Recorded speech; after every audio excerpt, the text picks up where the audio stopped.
What is up, my nerds? I'm the roleplay gamer and I like to party. Welcome to my first official video of 2017. I hope you all had a fantastic new year.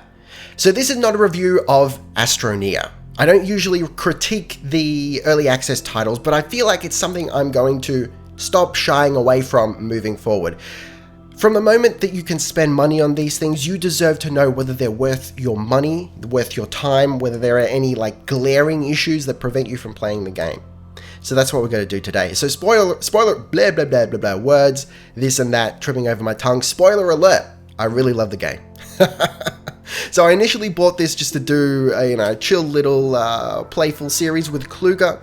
I ended up putting 5-6 hours into it in one go without intending to. I just booted it up, intending to play for 20 minutes to get a feel for it. And 5-6 hours went by. It's incredible. That doesn't happen to me. I'm not the Civilization just one more turn kind of guy. So that in and of itself is huge praise from me. So it's a sort of light survival, let's build a base on a planet and explore the planet and deform the terrain like a motherfucker kind of game. It's really fantastic. You got all these little characters here. They don't, as far as I'm aware, they all do the same thing. They just look slightly different. So I appreciate, the slight cosmetic change there. So you just select your little shuttle guy here and you launch off. So I'm going to show you my game here, my save file, which like I said is about 5-6 hours or maybe 7 hours at this point because I played a little bit this morning. I just couldn't help myself. I was having too much fun. So before we do that, I just want to talk about some of the negatives. So apparently this is a pre-alpha build. Now, in my opinion, despite the fact that I've seen a lot of other people say that there's not a lot of content in the game, I feel like if they halved the price and sold it more or less as is, it's it's a fairly polished and complete game. I feel like there is enough to do. If you're into the exploration and going, all right, let's strip this planet clean, build a base, and then let's go on to the next planet and do the same, and it's going to be slightly different because of the random generation of the planets.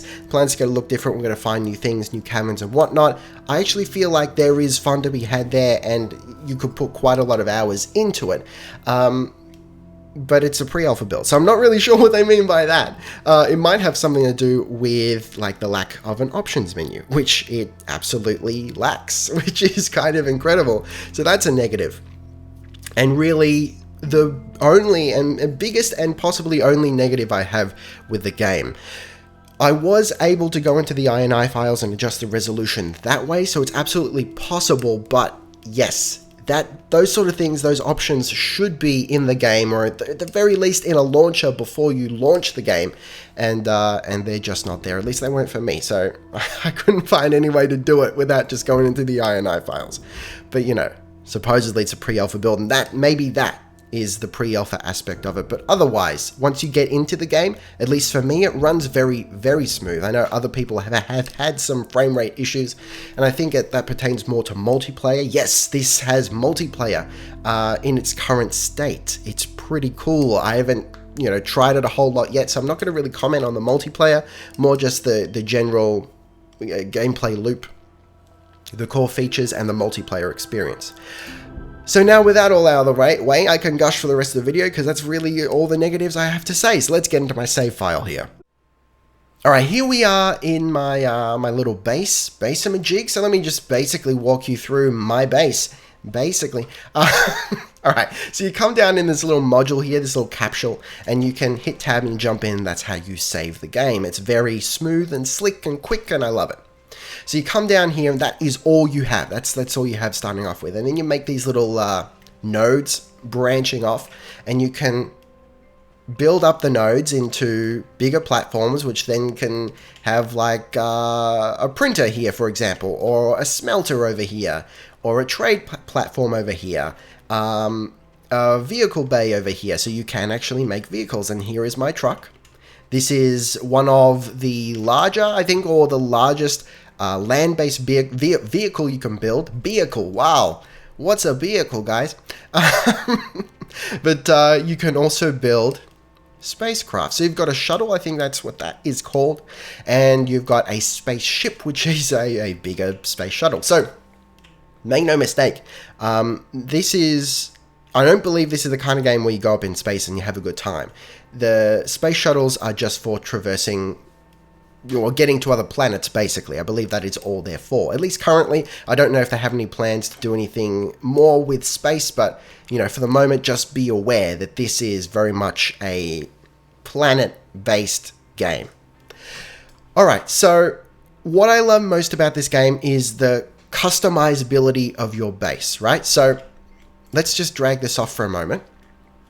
As you can see, everything has nodes. So this is my smelter, and this sort of central part here is, you know, the business end of it. You put your materials in there and it turns into other materials. It refines them. This is your power. So you've got to manage power and you've got to manage your oxygen. Oxygen doesn't matter for your base.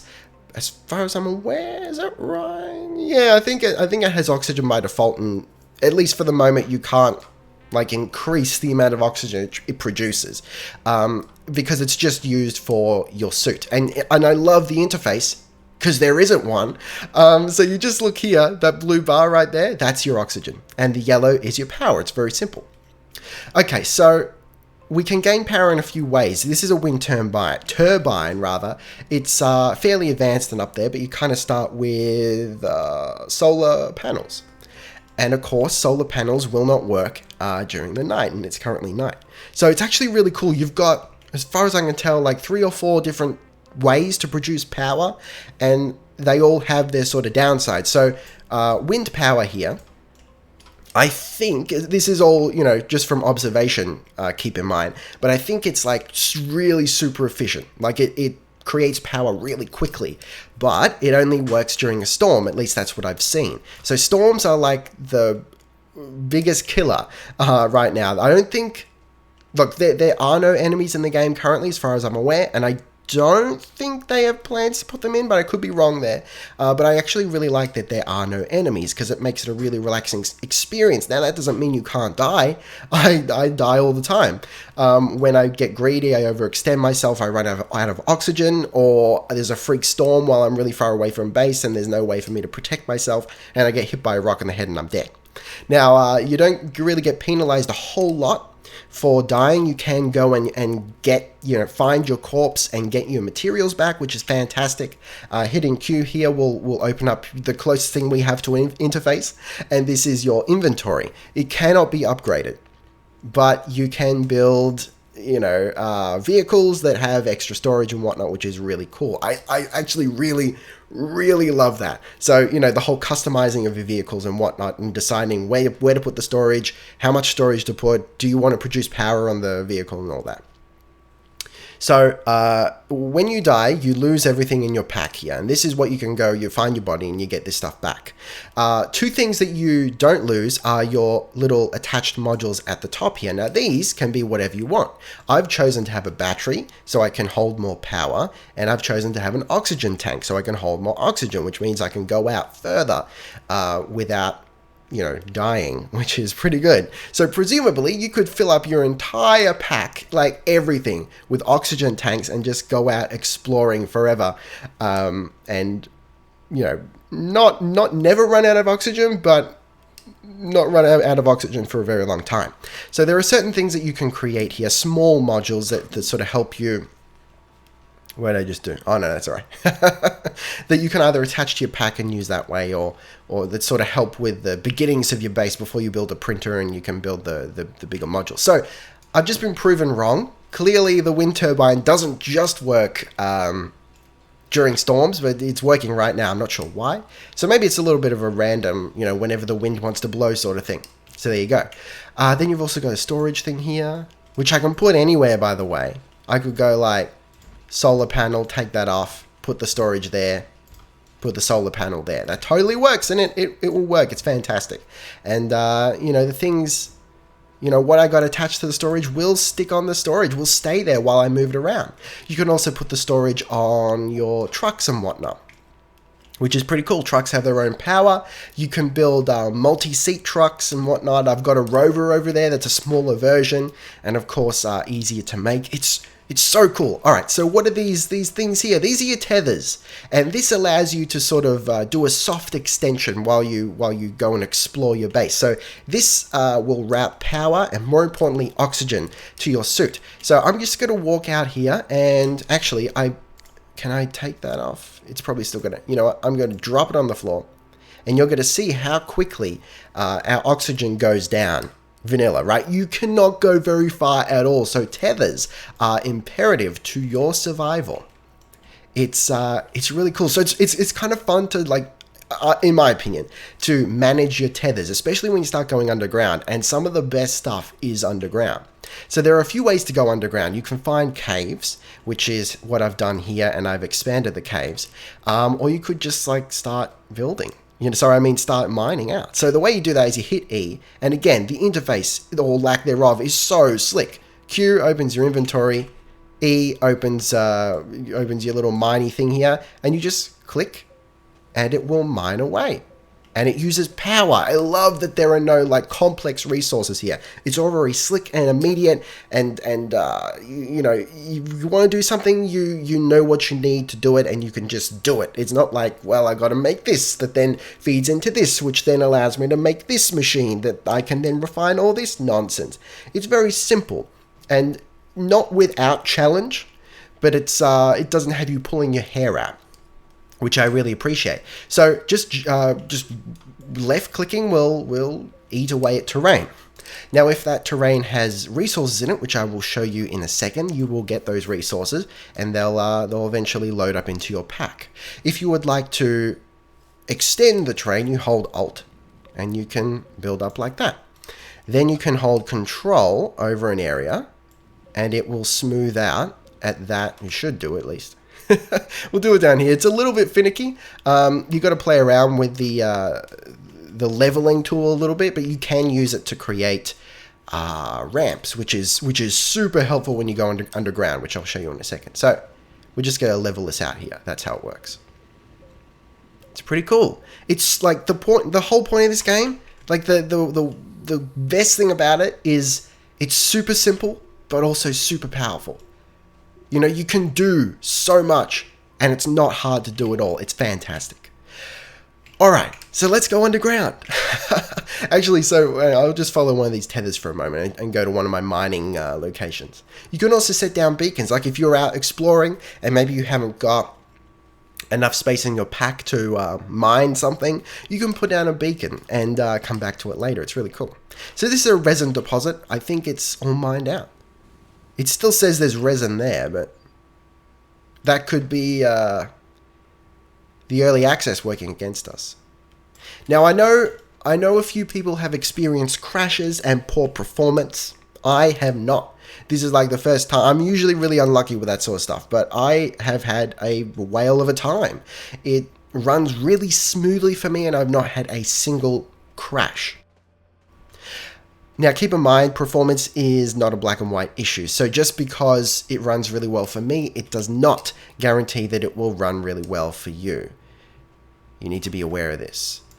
All right. So I've set up these tethers here, and I love that they'll just stick to anything. So you can have them up above if you want. And here we go down underground. And this is where shit gets real. So there's a research system, and I actually really love how it's done. It's random. So you find these sort of gross looking eggamabob things, and you take them back to your research station, which is something you've got to build. And the research station will open it up, unlock it, and something will be inside. It could be a technology that allows you to build something new in the printer, or a new building module thing, or it could just be a rare resource. That happens a lot too. So let's see if we can find one of those. There's a lot underground. So let me explain here, because this is what I'm doing here highlights something that one of my favorite things about the game.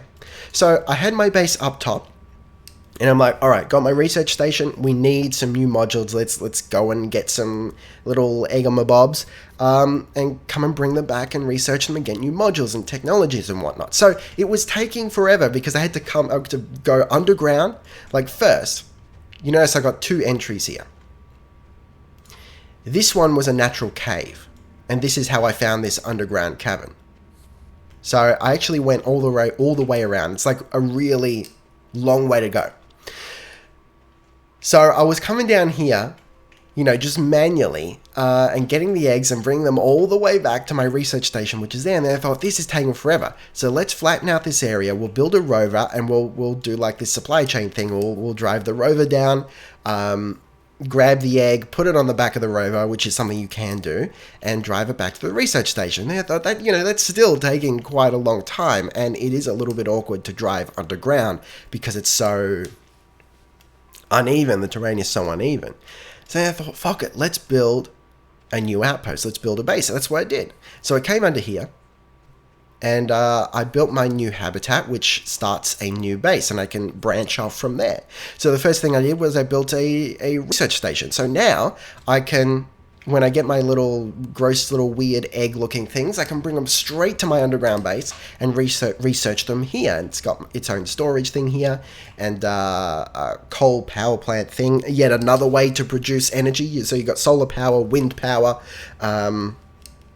generator that uses organic matter, but I think that only works on your suit. There's only a small version of it. And then you've got this big generator, whatever it's called, that uses coal, and coal is quite hard to find, but I believe it does produce a lot of energy. So then I had the issue of, well, shit, how do I get power down here?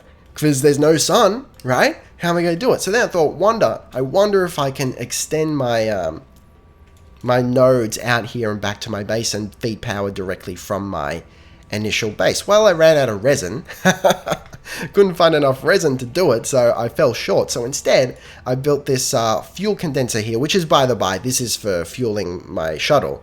And I opened up the ceiling, and I got a solar panel there. Now, this is not fantastic. It's not ideal because of how it's situated. You know, it doesn't get sun, you know, throughout the whole day. It's only like half the day at the right angle it gets sun, but it's just enough for my purposes.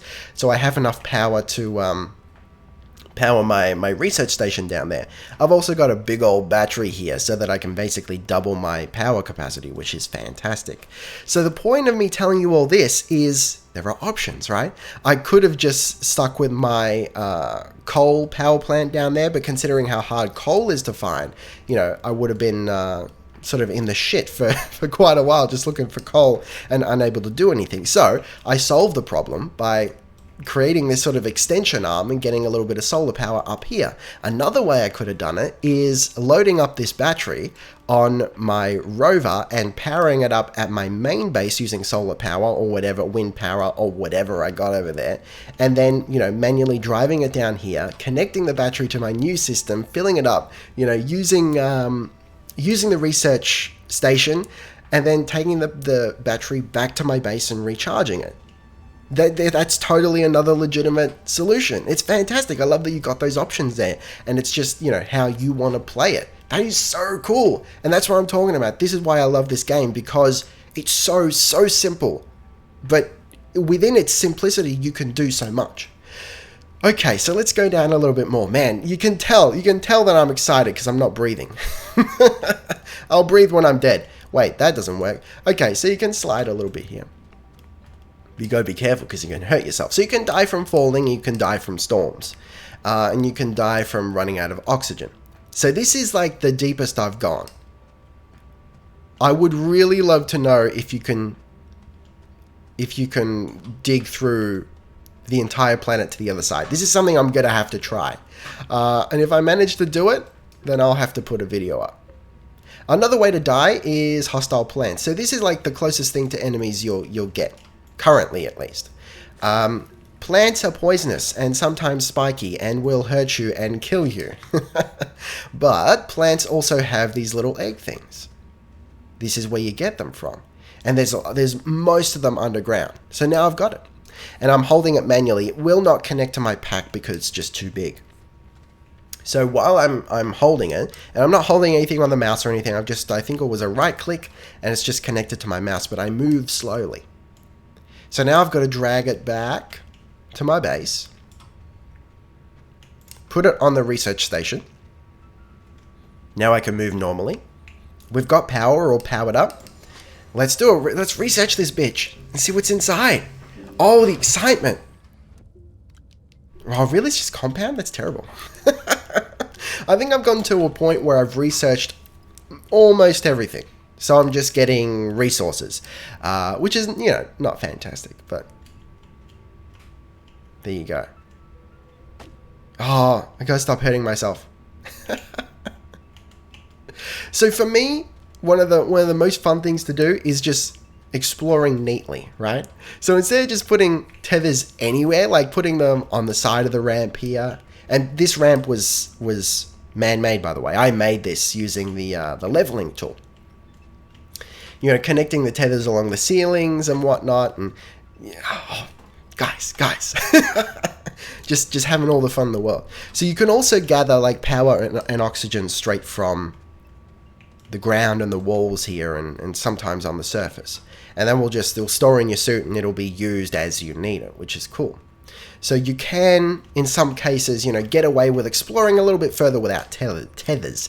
But the added benefit of tethers is they will provide light, which is fairly important down here. So shift left clicking will just pull something over automatically to your pack. You can also like do a click and drag thing, but you know, it's quicker to just shift click. So what we're going to go down even further. Shit, how deep does this place go? It's pretty cool, guys. But you know, so I've shown you what's up, and I know this was sort of a weird critique because I just showed you what you can do in the game. But I suppose, you know, that's important. Like I said, it can be, you know, at least in my experience, whenever I look at an early access title, I usually avoid them just because it's just usually really hard to find out what you can actually do. So what can you do right now? You can build a base with quite a lot of modules. You can build vehicles, you can customize those vehicles, and I say customize in the sense that you can choose what you put on them, and you can move them around and whatnot. Nothing is permanent, with the exception of buildings. You can't destroy buildings. I believe that is something that the devs are going to fix, but currently you can't destroy buildings. You can come underground, you can build underground, which is really cool. Just by building a habitat, you can do that wherever you want. You can research things, you can dig and craft and have a good old time and explore. I really enjoy the game. It's really cool.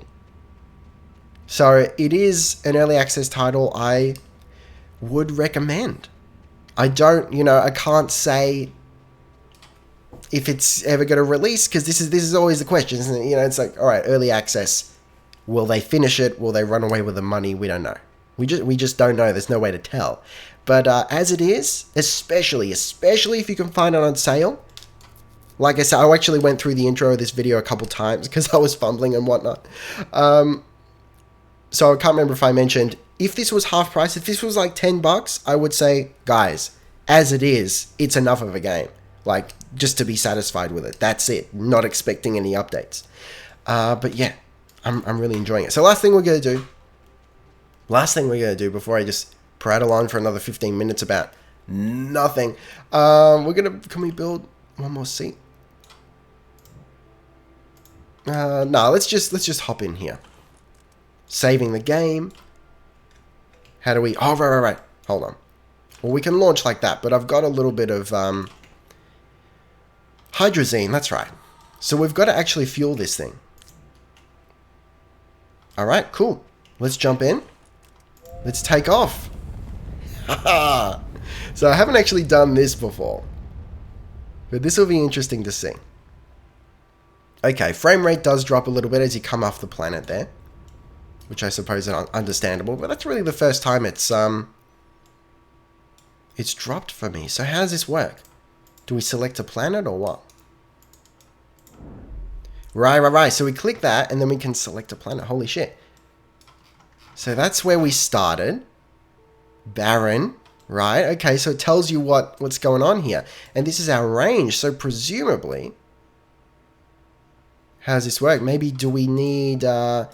maybe the shuttle has a certain range, and then we have to build the spaceship to go further. That'd be kind of cool. But for the moment, it looks like we might come into range of these other planets soon. Let's see if that happens. All right, there you go. Yeah, we can land on these other planets. We've got a radiated planet. Holy shit. Well, I was going to land on this arid thing, but... oh, damn. Now, now it's gone out. All right, let's just land here. Oh, yes. And we can move the camera while we do it. And this is all automatic, by the way. I'm not controlling anything. So this is, you know, it's not that sort of game. You're not going to be spending a lot of time in space. We can actually select a place to land. That's really cool. Why not there? It all sort of looks the same, doesn't it?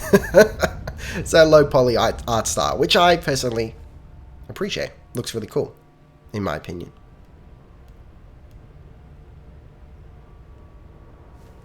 Alright. There you go. What a terrible place to land. But we're here now. But we've got enough fuel so we might be able to actually make it back, which is pretty cool.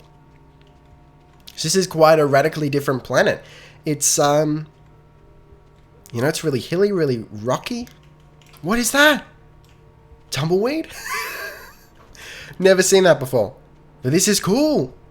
Holy shit. And there's like nothing here because it's arid. Anyway, guys, I'll leave it there. Wow, it's raining spiked balls. This is horrific. Holy shit. That's a storm. Alright. We'll protect ourselves here. You should be safe from the storms while you're, you know, inside the lander or something like that. Anyway, guys, like I said, I'll leave it there. Thank you very much for watching. Don't forget to gently caress that like button. It needs love, like everything does. Taste the game, be excellent to each other, and I'll see you next time. Roleplay Gamer, out.